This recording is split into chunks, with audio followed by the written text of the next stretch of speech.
Awesome. Thanks, Howard. Great to be with you guys. And Stephanie, if you don't mind letting me drive for a second, I will pop up my slides and we'll get going. So good morning, everybody.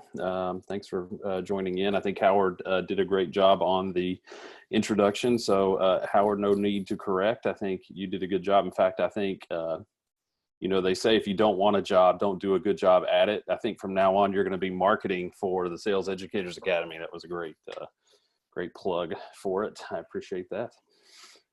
Yeah, so Howard asked me to come on and sort of said, hey, do you have any sort of research that might be interesting to some sales enablement people?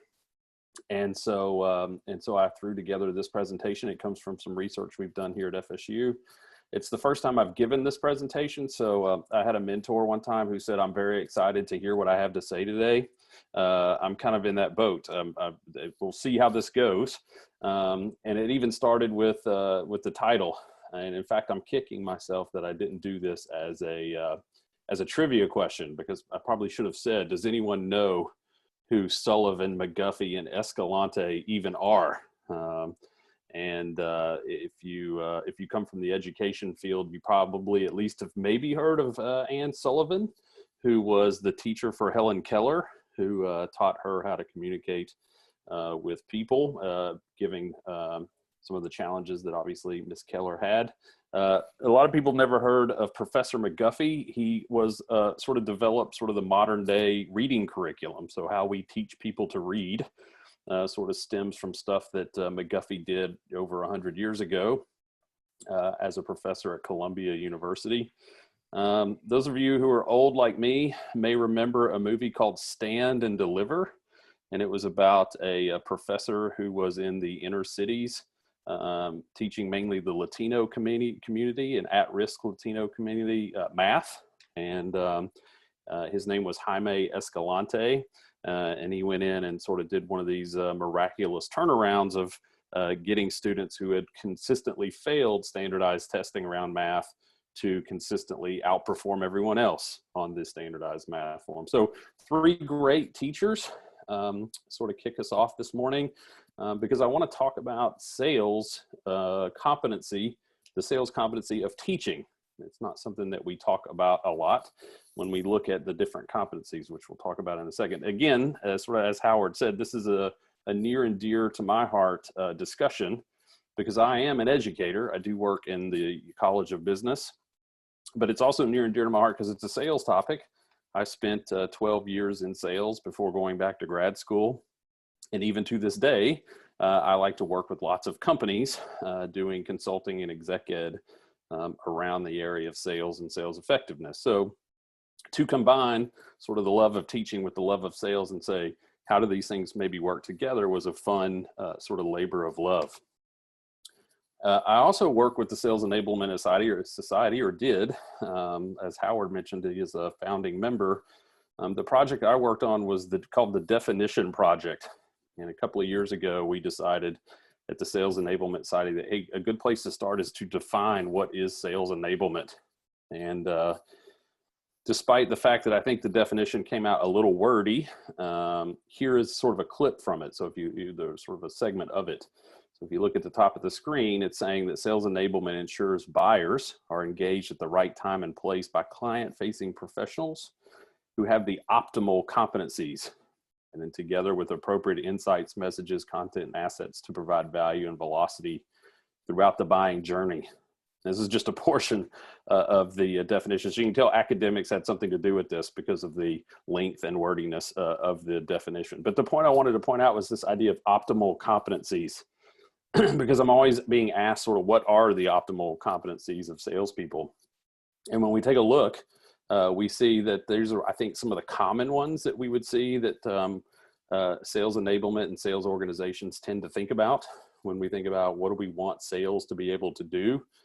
We want them to prospect, have product knowledge, be able to service customers, obviously take a solutions approach, upsell, cross-sell, all the normal stuff that you would find either in a corporate training program and then perhaps even in our academic classrooms.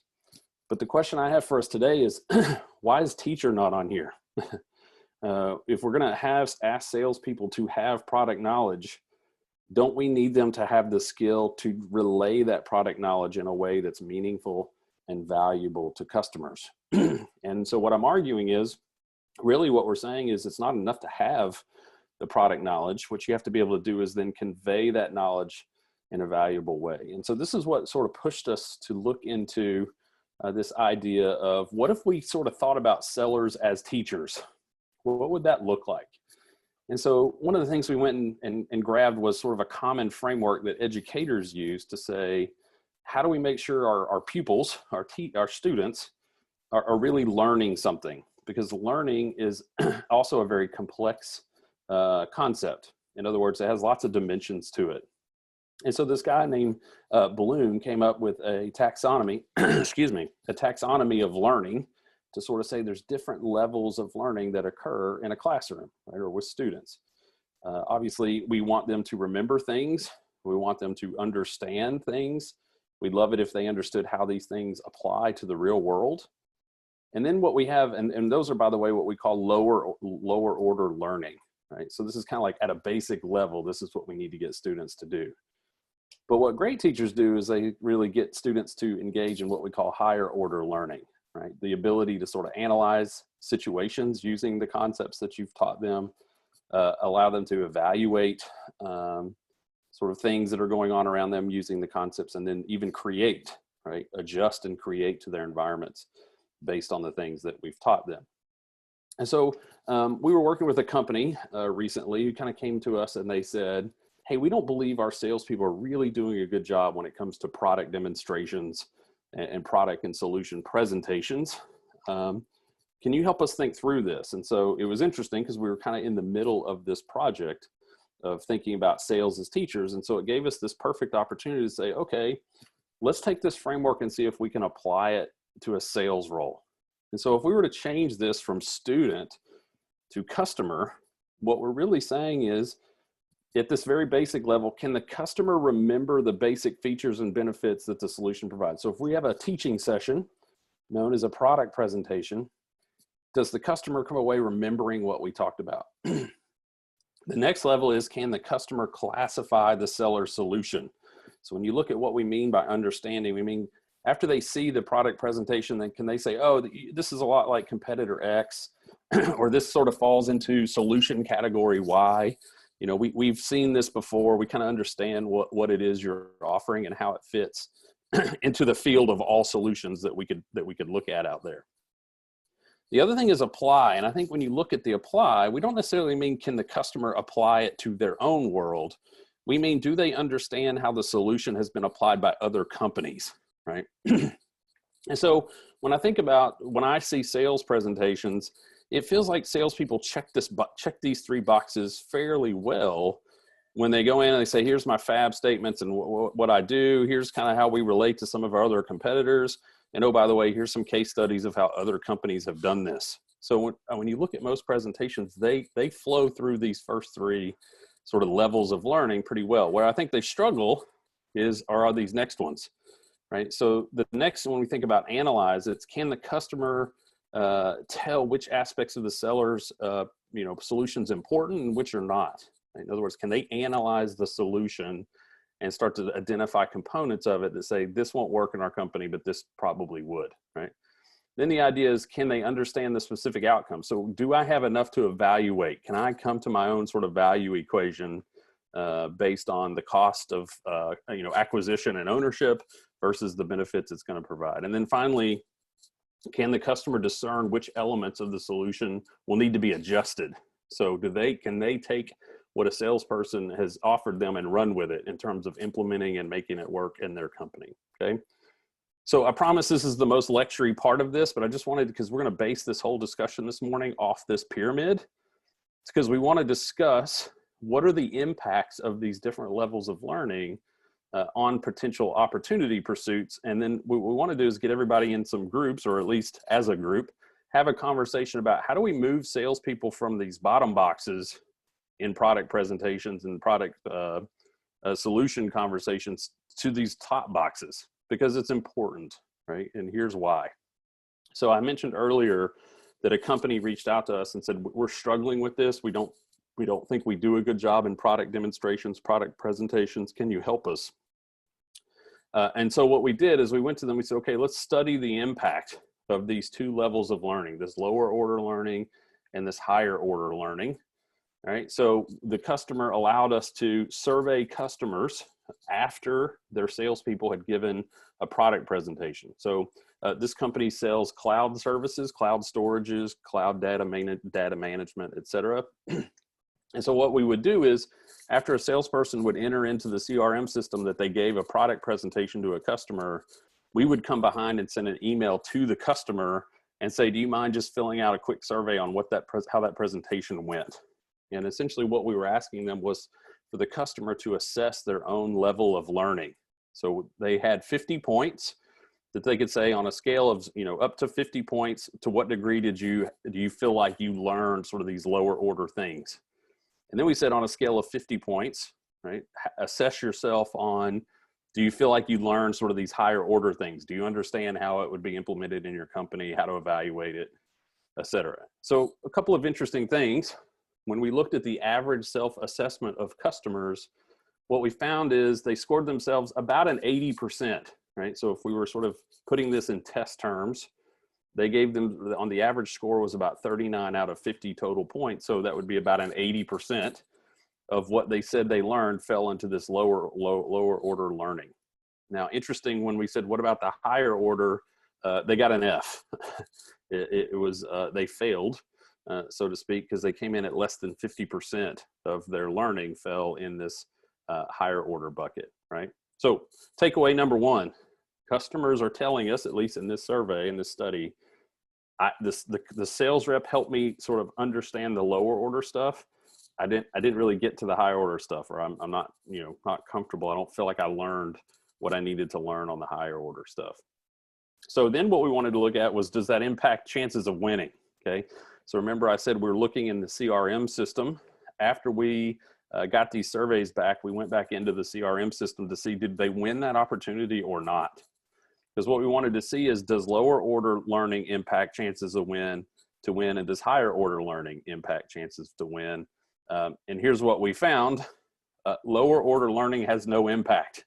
In other words, we don't improve our chances of winning just because the customer remembers what we said and understands how we fit relative to competitors, and they saw our case study, okay? Higher order learning has a massive impact. In fact, what we found is when customers, as this went up, it improved up to the point of about 48.5% the chances of winning the opportunity, okay? So higher order learning had a huge impact on do we win or not, where lower order learning did not. We also looked at one opportunity profitability. That's a mouthful. But what I mean by that is, after they won it, if they won the deal, how profitable was it? So we wanted to look at, does the customer's level of learning impact the price they paid, really, is what we're saying. Customers who learn at the higher levels, we were arguing would pay more than when they learn at the lower order. So here's the interesting thing. That was true. There is a positive correlation between higher order learning and one opportunity profitability. Now, here was the surprising part. We figured high order learning would have a more of an impact than lower order on opportunity profitability. We didn't expect this. Lower order learning actually had a negative correlation with profitability. In other words, if we just stopped at lower order, where the customer only remembered what we said and had a case study in their hand, they actually had, they paid less, right? So this was a major finding, I guess you could say, that says we have to move past these basic level presentations and get into teaching the customer sort of this higher order stuff, okay? Now, last thing, and I promise I'll stop talking, is there's one other aspect of being a great teacher. So not only do you need to be able to get students, in this case customers, to sort of think on a higher level, we also need to be able to assess, did they get it, right? So as a teacher, if I'm standing in front of my class and I'm giving a lecture, and I see by the looks on their face, they don't understand what I'm saying, right? I need to slow down. I need to adjust. I may even need to spend a whole nother day on it, on that concept, because it's clear the class didn't get it. And that's on me as a teacher to have that skill to be able to sort of read the room to determine, did we get it or did we not get it in this conversation? Well, we wanted to test that same sort of concept. So remember I said we sent a survey to customers and said, assess your own level of learning. We also sent a survey to the salespeople, and we said, after that meeting, how much do you think the customer learned? And we were rating them on those same higher and lower order ratings. And so what we came up with was a score that was basically the solution learning gap. Because what this is the customers, what they said they learned. This is what the reps said the customer learned. And obviously we want this difference to be very low, because a high gap here, a high difference means reps and customers aren't on the same page in terms of what was taught and what was learned in that presentation, okay? So here, again, when we add this score into our previous findings, look what we found. The odds of winning when we had low higher order order learning was 10.8%, and we had higher order learning was 14.5 when this gap was really high, okay? So in other words, when the sales rep was wrong about what the customer learned, this is what the impact of higher order learning was having on the odds of winning. Now look here. When this gap is low, meaning the rep has a very good understanding and assessment, accurate assessment of what customers learned, look how this jumped up. So high levels of higher order learning, along with a good accurate perception of what the customer learned, was the maximum impact on chances of winning, okay? This gap increases when we move from high misunderstanding, high inaccuracy. I know that's a confusing way to think about it. But when we are very accurate with what the customer learned, we maximize our chance of winning, okay? So let me sum all this up and then we'll have a discussion here. So when the salesperson in a product presentation only drives this level of learning, so the customer remembers, they kind of understand how the product fits within the world. They know how to apply it to other companies or how it worked in other companies. What we find is it has no impact on the odds of winning that opportunity. It actually drove deal profitability lower, right? It has a negative impact on deal profitability. But customer said, this is what I usually get out of a presentation. This is usually where I land, okay? What we found with the higher order is it increases our odds of winning. It increases our profitability, but customer said, I don't get here as often, right? My points are less up here after product presentations. And then when we add in that accuracy level, what we find is that when sellers are very accurate in their perceptions of this, the odds of winning sort of double, if you will, and profitability goes up as well. So I hope, I know I went through this very quickly. It's early in the morning. I know I'm throwing sort of heavy concepts maybe at us early, but what I wanted to do is just use that research as a backdrop to have some level of conversation where we say, so what does this mean?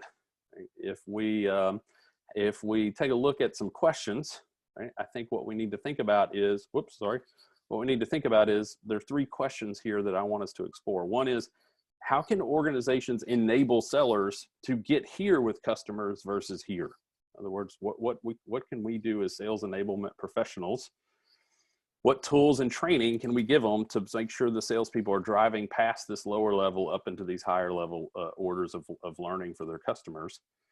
What are some ways we inhibit this, right? So obviously, what are some things maybe companies do today that make this worse, that make reps live down here versus up here? And then the last question is, how do we improve accuracy? So if we're asking our salespeople to be able to evaluate whether a customer landed here or got all the way up to here, how do we train that? Any thoughts or ideas of how we can actually help salespeople sort of assess the situation better so that they know whether they need to come back and sort of hit this again, or whether they're ready to move forward in a sales cycle? So Howard, I'm going to come over to you. I know you were going to help sort of traffic cop this a little bit in terms of the best way to tackle this as a group. So I'm gonna ask for everybody, if you'll ping the chat here for a second. There's 2 ways we can go from here. One of them is we all stay in the same area and just have an open discussion. The other one is that we break out into 2 to 3 breakout rooms. If you would quickly type into the chat your preference to stay here or go to breakout rooms. But Leff, I'm gonna throw a few couple questions here. How can this be applied to the top of the funnel reps who might not have the skill or the time experience? Let's see. Most people are saying stay here, Leff. Okay. So I think let's just leave it here. And I mean, that I'm only having one on a breakout. So I'm going to start with the first question from Mitchell. Mitchell, do you want to just, can you turn your own mic on? That's the first question. And just ask. Yes, it's set up. Absolutely. He should be able to unmute himself. Yeah. Perfect. Hey, good morning, everybody. So I have my 18-month-old daughter here with me. So that's fine. That's fine. That's the world we're in. That's right. Awesome. Hey, well, hey, thanks for hosting this, everybody. And hey, question. So as a BDR manager, I found something else. you know, how can we use, this, like this pyramid that we're looking at right here, for the BDRs or SDR reps, right, who really just focus on that top of funnel of just quickly trying to get that engagement with the prospect and getting them over to the sales rep. How can we apply this information of the analyzing, evaluating, creating all these in this quick to 7-8 minutes that the BDR might only have with the prospect? Like, Right. what's been your experience in that, and is that not really a possibility? I mean, anything's possible, but just, Right. yeah, what are your thoughts on that? Yeah, it's a good question. And I honestly, to be honest, Mitchell, I haven't spent a ton of time thinking about, so what would this mean for BDR? So this is my on the fly answer. I think one thing that's important is maybe we think through what is the BDR supposed to be testing that or teaching this, or should they maybe test where the customer might be in this on this spectrum? In other words, maybe their job is to feed back to the sales organization like, hey, this customer gets this stuff already, right? Through this conversation, through my quick conversation, we're dealing with a pretty advanced customer. They're ready to have this conversation even quicker, right? Or they may obviously rate the customer the opposite, like this customer they're brand new to this, they have no experience with this purchase, the technology, whatever it is, they don't know what they're doing. We got to start all the way down here and work our way up. So I think in some ways, maybe the BDR is the pretest to be able to ask a couple of questions and just see where they are in these stages and what they're ready for.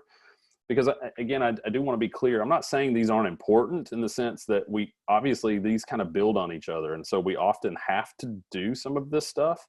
But my question is, we can't stop here.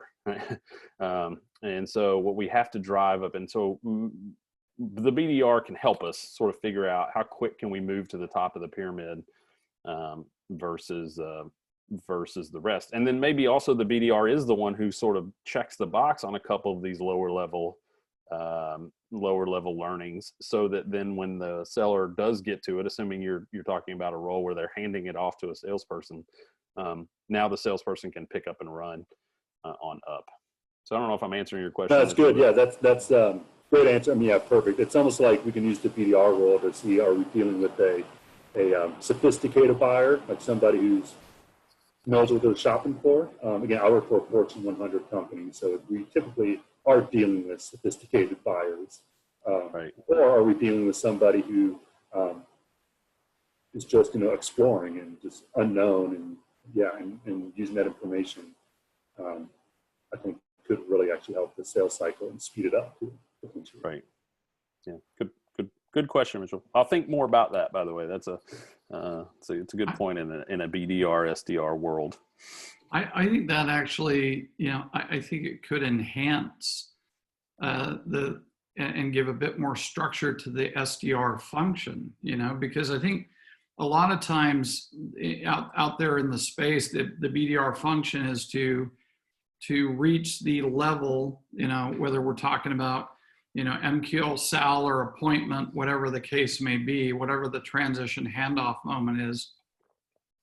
And I think this could provide some substance to say, hey, if the customer is not at the first 3 rungs, then maybe the BDR actually has a little bit more substance to take care of.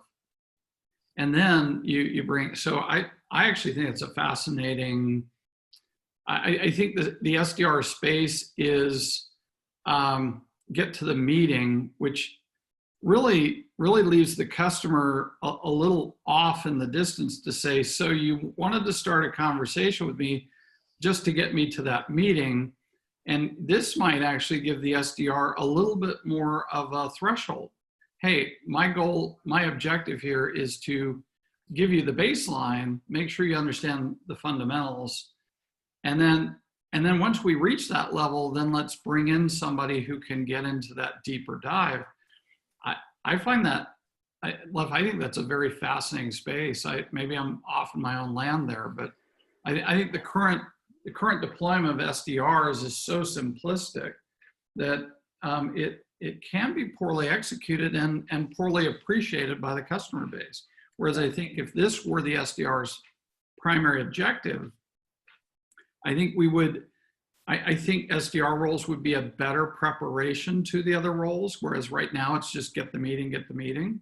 So I don't know. I think this could be very interesting. Maybe I'm off in my own land. Any other thoughts from the group? No, I would agree with that, actually. It's kind of like you see a lot of SDR. I mean, anybody else on this call can agree, disagree, but it's kind of like you're right there, Dr. Dover, that it's like the BDR, SDR role is like, hey, just handle these leads, cold call, book the meeting, move on to the next one, like in and out, right? It's like pump, versus actually educating the BDRs of like, hey, this is our customers, these are our profiles, these are, let's help educate the customer, let's identify where they're at in their mind, in their education, in their process, and really get it starting, giving the BDR, SDR more of that sales mindset, provided they want to go into sales and not implementation, marketing, or somewhere else, right? I was going to tack on to your, just very quickly too. So when we were doing this consulting project for this company, one of the things that we kind of came up with was, hey, marketing needs to own, our argument, because they didn't have an SDR, BDR role. Marketing needs to own this bottom piece, right? They need to be building websites and, doing things, putting together presentation pieces that check these boxes. This is the role of the seller, right? The seller has to be the facilitator, teacher that gets the customer thinking through this level. So to your point, Howard, if you stick a BDR or SDR in this model, another potential sort of way to think about it is between when the SDR, BDR gets the meeting and when the meeting takes place, this might be the homework that gets sent to the customer based on where they are. Like, hey, thanks for taking this meeting. In preparation for it, here's something to look at, right? And depending on where that customer is, they're looking at things that drive this, or they're looking at things that start to drive this higher order stuff. So marketing has to kind of come into this as well and think through how it impacts. Well, I think one of the things to kind of look at between the two spaces, I'm assuming that, and I'm gonna throw a little bit of interesting thought. I'm assuming that the customer is the customer, and the customer is not getting to the next level of investment, within a SaaS model, and you're not trying to march up the IPO and the venture capital, which I've learned that when companies are in the pre-IPO stage, the customer is the next round of funding. It really isn't the customer. The customer is a means to the end of the next round of funding. And so, they have very distinct SDR and BDR levels of achievement that really are around volume and activity and metrics, not necessarily customer focus. So with that in mind, a couple of my friends who work in that space have kind of helped me realize that, hey, don't analyze sales for that space, because they're not really looking to generate. I mean, the end result has to be revenue, but they're operating in a very distinct way. Whereas companies who are more mature and really trying, the primary focus is actually generating the revenue, not necessarily the next round of funding, right? Because that kind of but assuming that's the case, that we're actually focusing on revenue generation as the primary objective, I think this kind of opens up some ideas here that I personally think the SDR, LDR, AE model is actually broken now. I think everybody's deployed it. It doesn't have enough structure. I think this could be, 2.0. So I like it, Leff. Yeah. you wanted to move. So what, from a question perspective, which one of these do you want to hit first? And maybe we can get some views from the audience here about thoughts. Well, actually, I see that, is it Urkel Rovita? He typed something interesting here that I think is worth talking about, which is this. Is it a building rep technical competency that gets us up here, or is it something else? Because what we found, and at least in this one particular company, is that in some ways, this research, by the way, was exhaustive. We were in this company for a couple of years doing work with them. So as I'll show on a final slide, there's lots more to this story. But to be able to keep it simple for today's discussion, I'm not talking about it. But what I mean by that is, one of the things we looked at is we assessed rep technical competency, like in other words, their level of product knowledge. And what we found is this in some ways got worse when people were really steeped in product knowledge. Because what's happening is they want to spend all their time, it's the classic, I'm going to spend lots of times telling the customer about the speeds and feeds and all the great things that we do. And in some ways, some of them even had this sort of, I want to make sure the customer knows how smart I am on some of this stuff. But what happened was that kept the conversations down and the teaching down in this level, okay? This becomes more like the Socratic method, right? Like great sellers pause and sort of to ask the customer. In fact, this was one of the things that really differentiated high performers on these metrics was that the high performing salespeople who got customers to hear had one simple question in their bag, which was, tell me what you see, why won't this work in your company? Right? So they would go through here and then to jump into this conversation, they would say, so tell me why this won't work, right? What are the obstacles to making this work in your company? And this is where the customer starts thinking about, well, which pieces do I want to kick out and which pieces of your solution can I use? Do I really see the value here? Am I going to be able to get my ROI, my payback in time on this, or should I keep doing something else that's cheaper? Do I see roadblocks to implementation? Like we're going to have to make these adjustments as we go. So the point was, this is where we have to move actually past technical knowledge and get the customer sort of envisioning and building the solution in their company, with us being the, hey, I'm gonna be your guide as you think through that. But let's talk about it. So the idea was we have to be a little careful that we don't overteach product knowledge and technical stuff, because I think in some ways that makes sellers want to live in these lower level pyramids, lower level stages of the pyramid.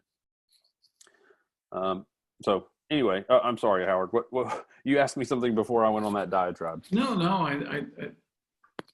I think Cole, do you have any thoughts on that? I mean, because you brought it up. I think Leff is. Oh, hi. Can you hear me? Yes. Yes. No. Okay. I have a long experience, more than 25 years worldwide in selling technologies. And what I just underlined is that during the years, of course, selling people evolved. They all must evolve, because at a certain point, they just had a catalog, they just had a portfolio, and they were selling. Today is not the same work. So today we need to know the market, we need to know key differentiators. So the approach to the customer is quite different. Selling people, it must be more complete about technology, not to of course, to put the head of the customer big, but just to try to understand that, of course, sometimes selling people is must speak with CTOs, with technical people.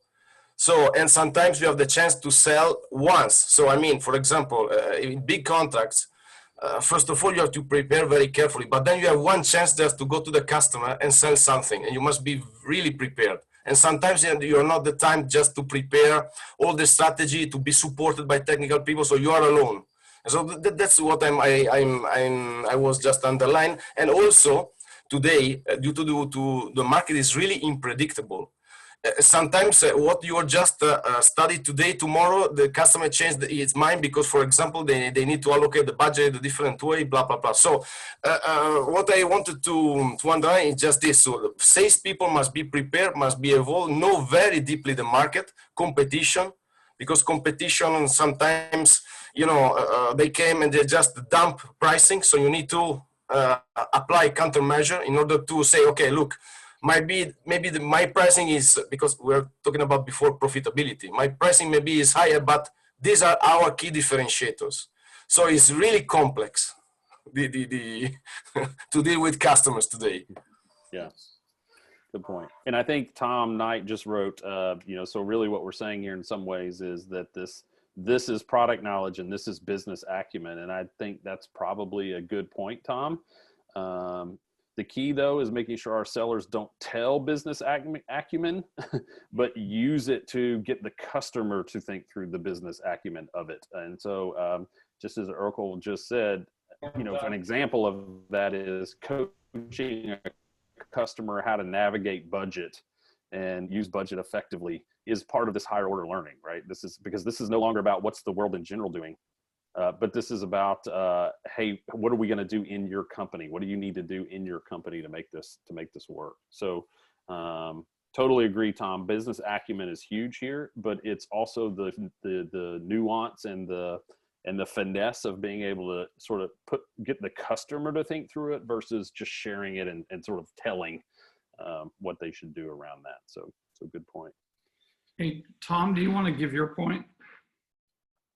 Yeah, so my point is that as you're looking at the functional areas of the organization that are impacted by whatever decision is being made, and you have to go back to why are they even having the conversation, because what is the real pain within the business and what is the change that needs to happen? Because most of the time you're looking at a buyer is going to, and I go back to thinking about, the technical conversation, because at the end of the day, salespeople get caught way too many times talking to a technical buyer who really at the end of the day doesn't either have the influence in the organization or actually own the economic decision to be able to get the funding. And therefore, you got to be able to look at the other functional areas in the organization and how they link together, and not be myopic in terms of as you're in this position of analyzing and evaluating, and to be able to leverage the other stakeholders and those functional areas to be able to extend the buying influencers and to be able to drive that decision without a real business acumen of understanding how the finance organization works, how potentially this aligns to onboarding or offboarding employees, et cetera, that I think that you reduce, and I go back to everything's around the laws of probability. And so you reduce the probability of being able to actually win the opportunity and the ability to be able to get the highest ASP out of that opportunity. Hopefully that makes sense. It does. What I like about what you said, Tom, is at least one of the things that jumped out at me. Sometimes the customer keeps us in here, and just like a technical seller sometimes tends to want to stay down here too much. A highly technical customer may try to keep us down here too much as well, because they're too busy trying to sort of talk about how other companies have used this, and well, I've seen this across the industry, and that's not what they're arguing with industry trends and things like that. And it's like, yeah, that's great. Can we have a conversation about how you buy this and how it's going to have to work in your organization? And so, and to your point, that often takes a technical buyer out of their element because they don't know or don't know how to navigate the other functional sides of their business to get it done. So yeah, great points. Brenda, do you want to make your point?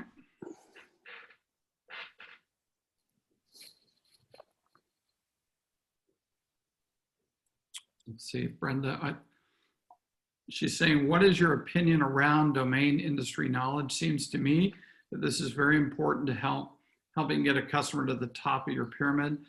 Tying this industry domain knowledge to product seems to be a good match.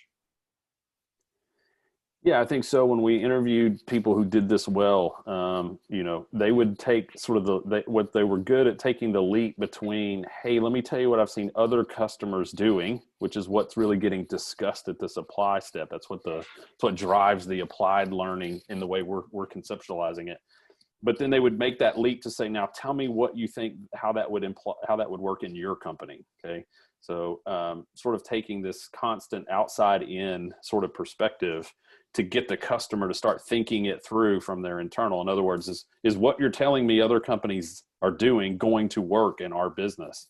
The skill of that, as simple as it sounds, is not as prevalent in salespeople as you think. And so I do agree the domain and industry knowledge is important, but there's, again, still that sort of training that has to happen to say, move it from the outside to the inside to get the customer to continue to climb the pyramid here. Nicholas, do you want to chime in and make your point and question? Hi there, everybody. Yeah, really just at a high level. Sorry, similar to Mitchell, I have our 4-year-old here. We're good.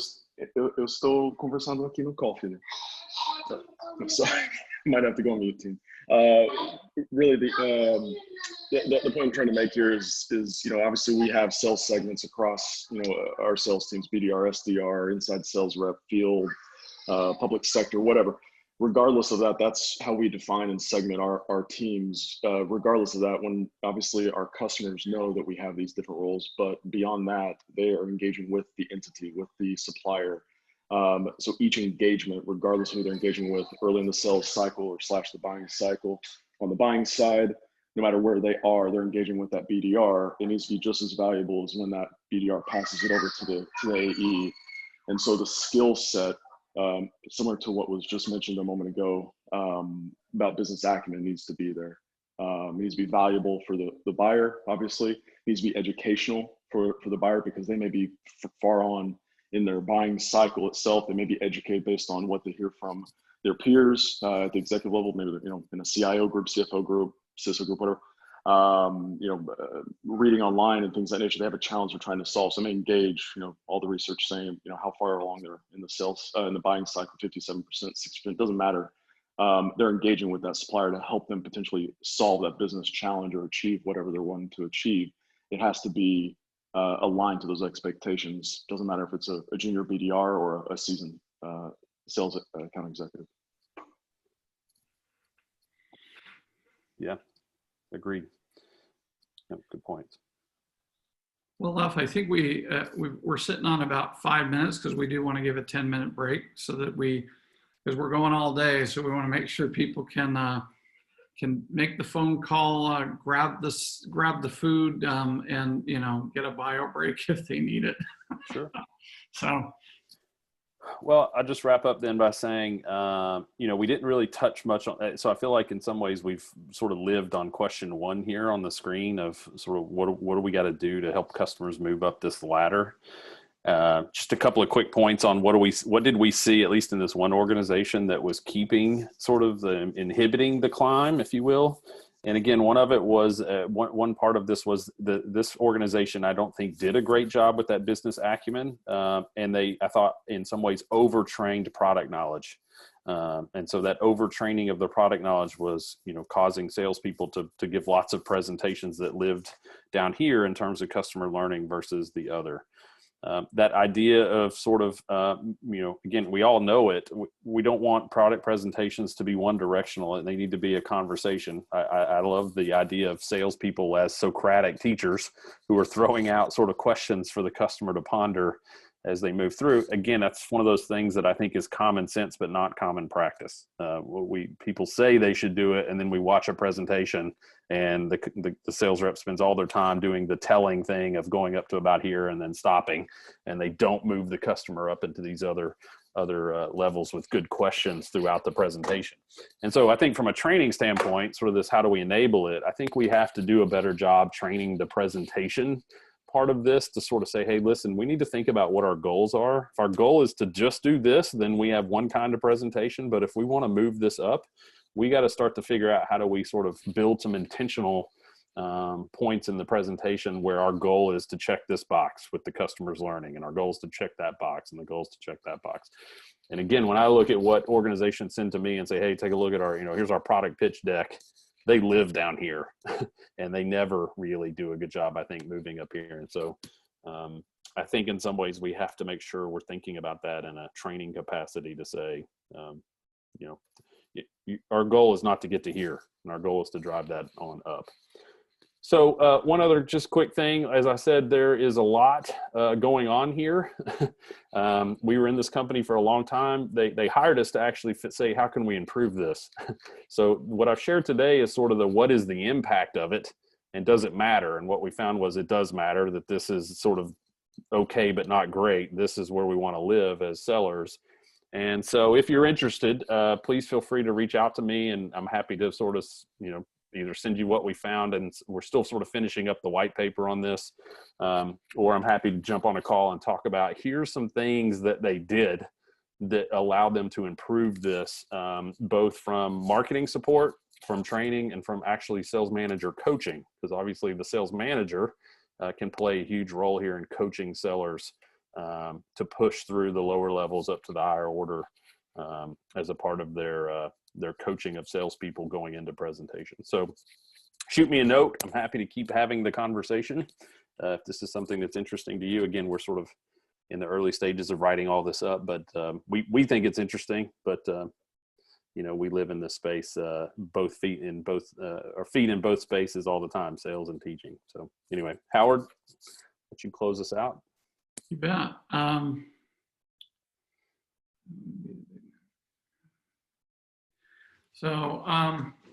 Yeah, so obviously Richard has some questions about, further research, and I'm gonna, given the time, I'm gonna let Leff look at that. Maybe send Richard, if you want to send that off to Leff, that'd be great. Around the antecedents and work-life balance and some other things, especially international population. So what I find fascinating, every time I hear from Leff, I think we have a running joke with each other, right? I think we both make each other go, oh my gosh, I don't know anything, So I take care of the tech side, and he analyzes what we do. And what I like about this, Leff, is I really do think we need to move into a space where we talk about fundamental skills versus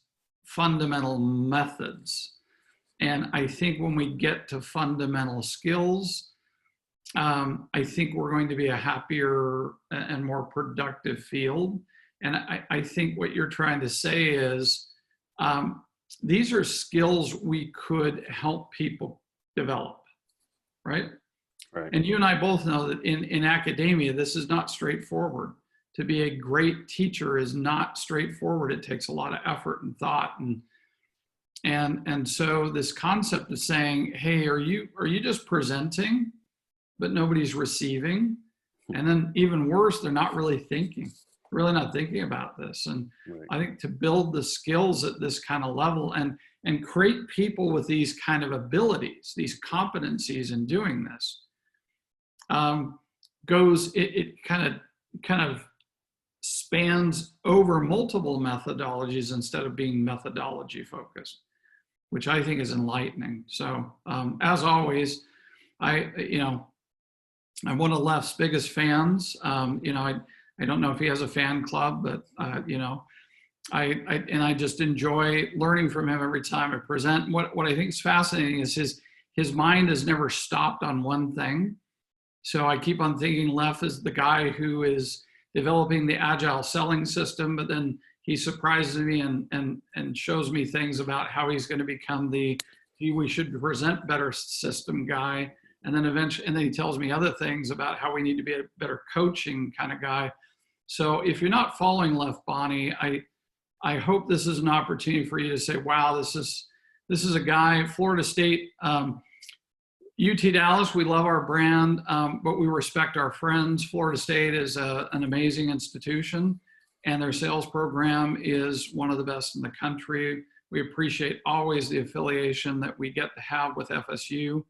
Obviously, I do stuff at FSU with you, and always appreciate you coming over and working with us at UT Dallas. Thanks, Leff. Yeah, thank you, Howard. Thanks for having me.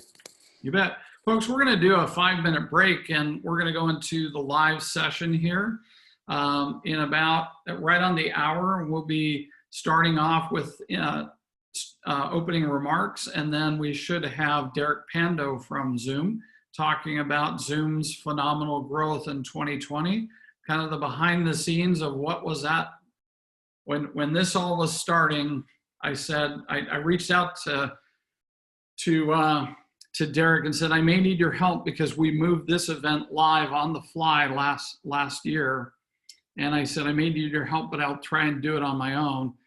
And he said, you need me, call me. And I said, but the one promise I want is 6-8 months from now, I want to hear the story about what this is like from your perspective. And he said, I will do that. So Derek's going to keep his promise today and tell us what was it like to be behind the scenes at Zoom, to see this global phenomena of everybody creating astronomical demand growth for their products. So that's the kickoff here in about 5 minutes. So we'll see everybody in a few minutes and we'll get the official kickoff. Thank you for joining us for the Sales Enablement Hour. I hope it was useful to you. We do want to thank Sales Hood again for sponsoring this and Sales Enablement people throughout the day. We'll see you soon.